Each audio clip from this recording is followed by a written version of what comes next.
네, 오늘 제목은 하나님이 좋아하실 거라는 착각입니다. 오늘 등장하는 인물이 있어요. 마리아, 그리고 마르다, 그리고 우리가 익히 알고 있는 나사로라는 사람도 있었습니다. 사실 이 가족과 이 예수님의 관계는 굉장히 친밀한 관계였었습니다. 성경을 조금 아는 분들도 있으시겠지만 예수님은 죽은 나사로를 살린 적이 있었고요. 또 여기 등장하는 이 마리아는 예수님의 발등에 또 향유를 부었던 여인이기도 합니다. 그래서 예수님이 예루살렘으로 올라가실 때 이들이 살고 있는 동네가 예루살렘에서 한 3km쯤 떨어져 있는 베단이라는 곳이에요. 그래서 지치셨겠죠.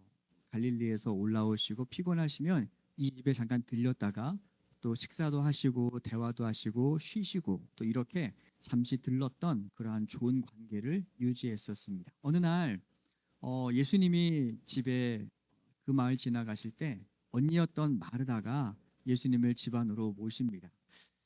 여러분들 반가운 손님이 집에 오면 막 해주고 싶은 게 많죠. 맛있는 것도 주고 싶고 막 대접해주고 싶고 편히 쉬어가게 해주고 싶고. 그래서 마르다가 굉장히 분주합니다. 우리 예수님 어떤 걸 만들어 드리지 해서 막 이거 좋아하시고 저거 좋아하시고 그래서 막 음식을 만들고 분주합니다. 그런데 반면에 마리아는 가만히 예수님의 발치에 앉아서 예수님하고 대화를 하고 있는 거예요. 좋은 표현이 대화이지. 뭐 이런 말 좀 그렇지만 노가리 까고 있는 거죠. 그러니까 언니 입장에서 보면은 속이 뒤집어져요, 안 뒤집어져요? 뒤집어지죠. 지금 할 음식이 얼마나 많고 상을 차려야 되고 날라야 되고 예수님을 좀 쉬게 해드렸는데 저 눈치 없는 것은 왜 또 저기 앉아서 예수님과 이야기를 하고 있나? 그래서 마르다가 마음이 조금 불편해집니다. 그래서 40절 우리 화면을 보면 40절 말씀을 좀 띄워줘 보시겠어요? 이렇게 후반절에 이야기를 해요. 주여, 내 동생이 나 혼자 일하게 두는 것을 생각지 아니하시나이까 그를 명하여 나를 도와주라 하소서. 이 말에는 여러 가지 의미가 담겨 있습니다. 첫 번째, 나는 일하는데 일하지 않고 있는 동생에 대한 얄미움. 두 번째, 이 모든 것을 다 알면서도 방관하고 계시는 예수님께 대한 서운함. 세 번째, 이 사람들이 뭘 모르는구나. 빨리 지금 해야 되는 가장 급선무는 내가 지금 하고 있는 이 분주한 이 일을 빨리 끝내는 게 여기 모여 있는 모든 우리들의 급선무인데 왜 저 사람들은 저것을 모를까? 일에 대한 우선순위에 대한 확신이 이 마르다에게 있었습니다. 그런데 이상한 일이 벌어지죠. 그렇게 마르다가 예수님께 정중히 요청을 하는데 예수님의 입에서 뭐라 말씀하시냐면은 우리 41절과 42절의 말씀을 우리 같이 함께 봉독하도록 하겠습니다. 시작.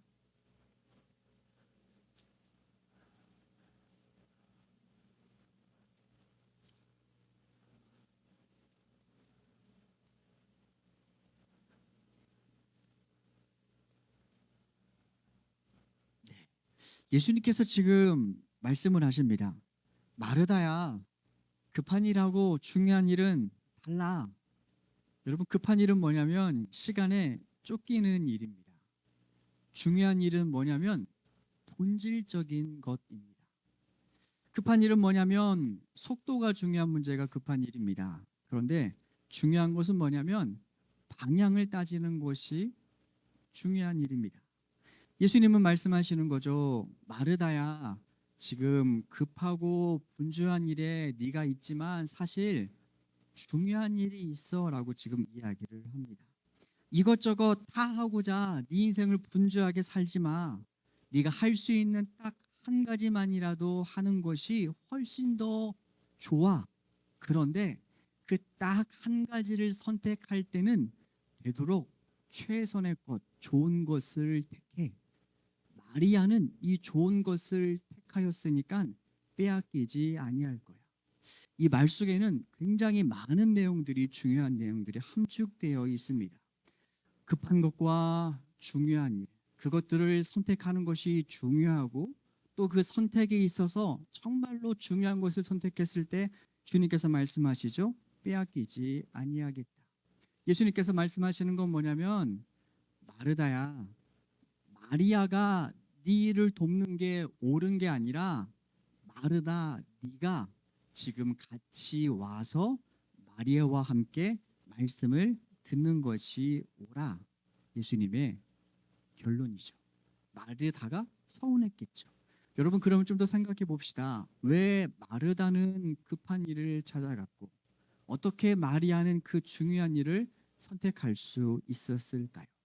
마르다와 이 마리아의 결정적인 선택에 중요한 차이가 있습니다. 그것은 뭐냐면 마르다는 내가 예수님께 주고 싶은 거에 관심이 많았었습니다.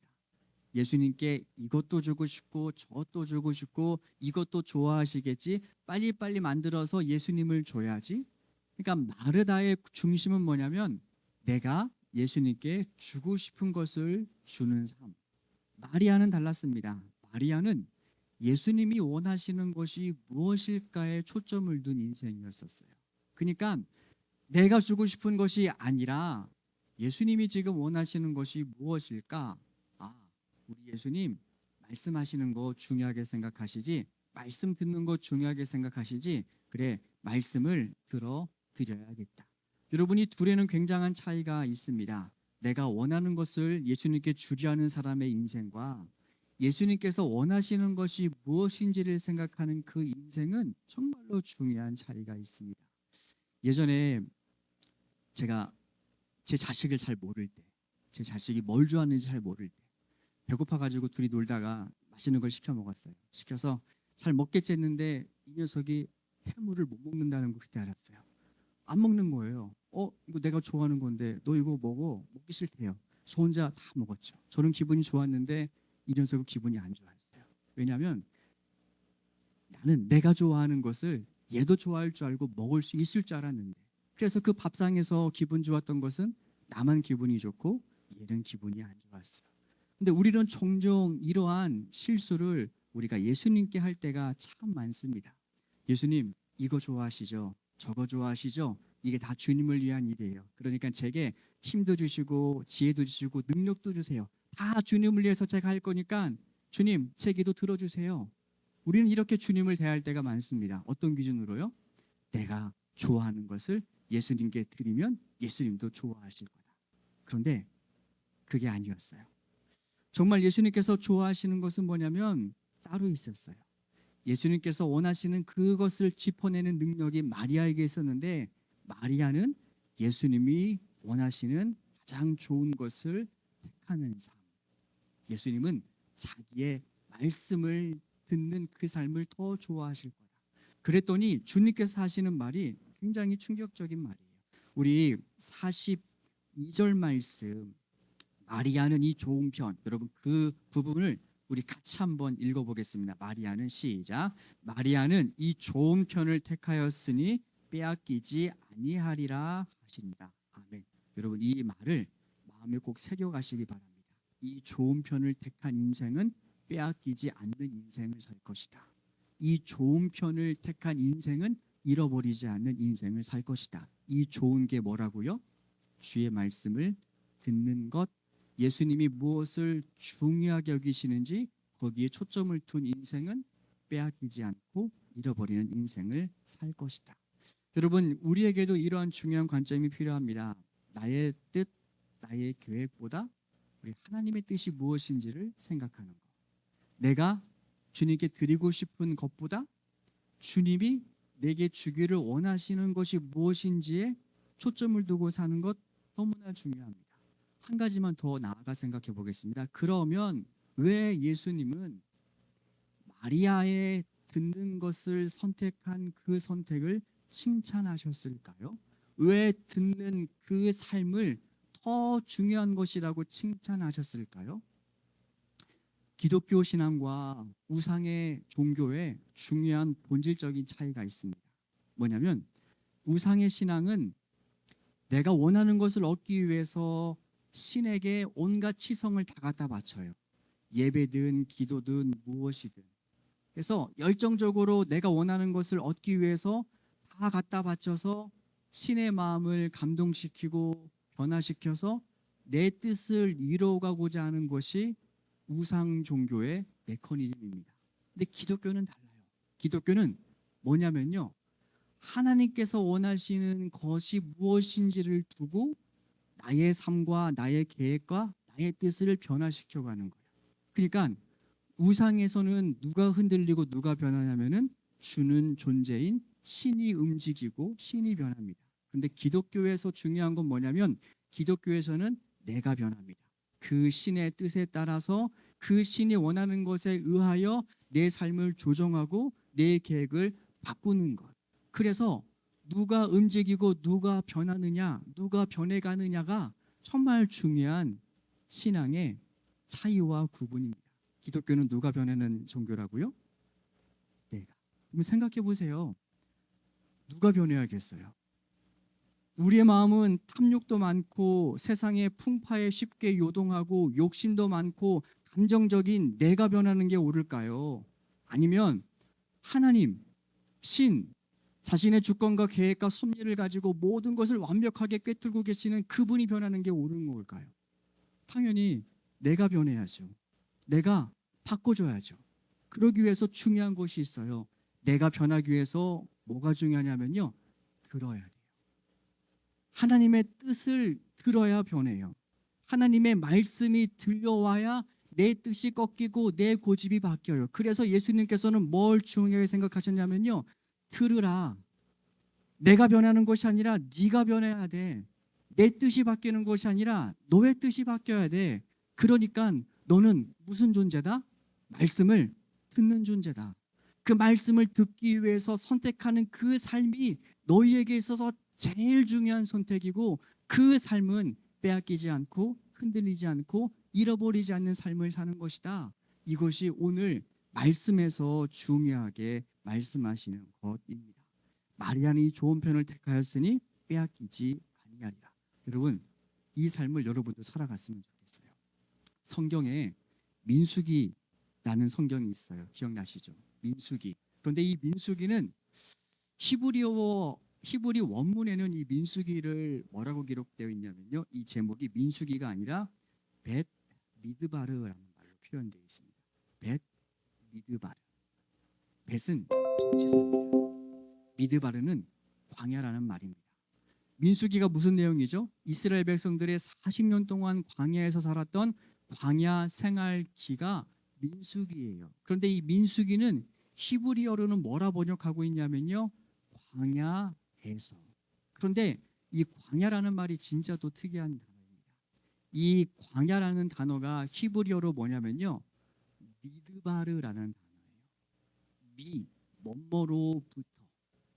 드바르, 이 드바르는 다바르라는 말씀에서부터 나온 단어예요. 그러니까 광야라는 말의 이 히브리어를 파헤쳐 보면은 말씀으로부터라는 이 뜻이 이루어지게 되어 있어요. 광야는 말씀이 나오는 것, 광야는 말씀이 들려오는 것, 중요한 의미가 있습니다. 여러분, 우리가 광야를 어떤 곳으로 기억하고 있죠? 광야는 건조한 곳이에요. 살기 뭔가 항상 부족해. 뭔가 부족하고 메마르고 건조하고 기후도 변하고 뭐 보장된 게 없어요. 그래서 광야는 정말 살기 힘든 곳이에요. 그래서 우리 종종 믿는 사람들은 우리의 어려운 시기를 뭐라 표현하냐면요, 광야 생활이라고 표현해요. 우리가 어려운 문제를 만날 때 지금 광야를 걷고 있는 것 같아. 근데 중요한 게 있어요. 왜 하나님께서 이스라엘 백성을 광야로 인도하셨냐? 광야에서 무엇이 들리기 때문에? 말씀이 들리기 때문에. 말씀을 듣기 위해서 광야로 인도하시는 거예요. 동일해요. 우리를 왜 하나님이 광야로 인도하시느냐? 우리가 광야로 나가지 않으면 말씀을 듣지를 않아요. 세상의 수많은 소리에 우리의 귀를 빼앗겨요. 세상의 수많은 변화에 우리의 시선과 마음을 빼앗겨요. 하나님의 말씀을 듣지를 않아요. 내가 옳은 줄 알고 내 선택이 잘난 줄 알고 살아요. 그런데 인생의 광야 겨울을 만나요. 횡령하고 내가 의지했던 노력에 실패하고 내 시험이 끝나고 아무튼 뭔가를 잃어버리고 씁쓸한 인생을 살게 돼요. 그때 뭐가 들려오냐면은 하나님의 음성이 그때 깨달아지게 되고 들려오게 돼요. 그래서 하나님은 종종 우리 인생을 광야로 인도하세요. 왜? 광야에서 뭐가 들리니까? 하나님의 말씀이 들리니까. 내가 실패해야 주의 말씀이 들리고, 내가 의지하던 것들이 무너져야 하나님이 보이는 그 광야로 자꾸 우리를 인도하시는 거예요. 왜? 들어라. 들어라. 네가 원하는 것을 좀 계획하고 분주한 게 살지 말고, 지금 너에게 정말 필요한 것은 듣는 시간이다. 여러분의 인생 가운데 가장 지금 생각이 많고, 가장 지금 고민이 많고, 열정도 굉장히 많은 시간이죠. 여러분이 결정해야 돼요. 나는 마르다가 될 것인가, 마리아가 될 것인가. 내가 원하는 꿈과 내가 원하는 일들이 정말 많겠죠. 분주하게 열심히 뛰는 것도 나름 의미 있는 일이에요. 그런데 그것보다 더욱더 중요한 건 뭐냐면요, 하나님께서 여러분들에게 원하시는 그 하나님의 음성을 듣는 마리아의 시간이 너무나 중요하다고요. 이 청년의 시기도 곧 지나갈 겁니다. 20대부터 30대까지 20년 있으면 지나가고, 저처럼 이제 여러분도 중년이 되겠죠. 근데 이 중년의 시기에 오르기까지 이 20대 여러분들이 20, 30대 해야 될 중요한 일이 있어요. 하나님의 음성을 얼마나 듣는지에 따라서 여러분의 인생의 방향과 목표와 하나님의 그 주권은 여러분의 삶 가운데 정말로 다양하게 나타납니다. 여러분, 그래서 지금 아마 여러분들의 많은 삶은 마르다와 같은 분주한 인생일 거예요. 이것저것 준비해야 되고, 할 것도 많고, 운동도 해야 되고, 데이트해야 되고, 공부해야 되고, 아르바이트 해야 되고, 미래 직장 생각해야 되고, 이것저것 할 게 참 많아요. 근데 그런 마르다를 향해서 예수님께서 오늘 말씀하십니다. 얘야, 여러 가지로 하려고 하지 말고 한 가지만이라도 좋게. 그런데 그 한 가지를 선택할 때 좋은 것을 선택해. 좋은 것을 선택하는 그 인생 빼앗기지 않고 흔들리지 않을 거야. 그럼 우리가 뭘 해야 된다고요? 주의 말씀을 들어야 된다. 그래서 여러분, 그런 책이 있어요. 너무 바쁘기 때문에 기도합니다. 여러분이 하나님의 음성을 듣는 시간들이 정말로 필요합니다. 개인의 큐티 시간을 통하여 듣든지, 기도 시간을 통하여 듣든지, 말씀을 읽어서 듣든지, 하나님은 항상 여러분에게 말씀하고 계세요. 지금 항상 365일 24시간. 다만 내가 귀를 닫고 있어서 안 들리는 것뿐이지. 여러분, 하루하루의 그 삶을 믿으십시오. 그냥 살아가는 인생과 하나님의 말씀을 듣고 사는 인생은 정말 달라요. 지금은 잘 모를 수도 있어요. 지금은 내 분주함에 따라 사는 것, 내 분주한 대로 많은 것을 계획하고 이루는 것이 정말 효율적인 삶으로 보일 수가 있어요. 그런데 그렇지가 않아요. 하루하루의 삶을 하나님의 음성을 듣고, 하루하루에 들려지는 그 하나님의 음성이 오늘 나에게 주어진 정답이라 생각하고 살아가는 그 사람의 인생은 정말 다를 수밖에 없어요. 하나님께서 우리의 길을 어떻게 인도하시냐면요, 우리의 길이 이쪽에도 길이 있고 저쪽에도 길이 있어요. 꼭 우리의 길은 정답을 선택해 가는 길이 아니에요. 우리의 길은 정답을 선택해서 최고의 지름길과 최단기의 성공을 향해 가는 길이 아니라, 우리의 길은 하나님과 함께하는 길이 지름길임을 여러분 알아야 돼요. 하나님과 함께하는 그 하루하루가 쌓이면 나중에는 엄청난 하나님의 뜻과 엄청난 하나님의 역사와 또 엄청난 하나님의 그 불어오시는 바람, 혼자 열심히 날려고 참새처럼 이렇게 막 바득바득거리는 것이 아니라 정말 저 높은 곳에서 그 바람을 타고 바람에 몸을 맡기고 날아가는 정말 큰 독수리와 같은, 여러분, 그러한 인생을 살게 되시기를 간절히 바랍니다. 그러려면 뭐 해야 된다고요? 들어야 된다. 여러분, 하나님의 말씀을 듣는 일에 여러분의 시간과 관심과 초점을 내어 맡기고, 하나님은 다 아세요. 여러분들의 상황과 여러분의 고민과 여러분의 능력과 여러분의 한계와 여러분이 장차 맞이해야 될 여러분의 미래까지 다 알고 계세요. 그 하나님이 항상 우리에게 말씀하신다고요. 그 음성을 듣는 거예요. 듣는 거에 그치지 않고 그 음성대로 살아가는 거예요. 그러면 분명 여러분의 인생 가운데는 어떤 일기가 쓰이지냐면, 여러분의 일기가 아니라 하나님의 일기, 하나님의 이야기가 여러분의 삶 가운데 기록되어지기를 간절히 원합니다. 기도하겠습니다.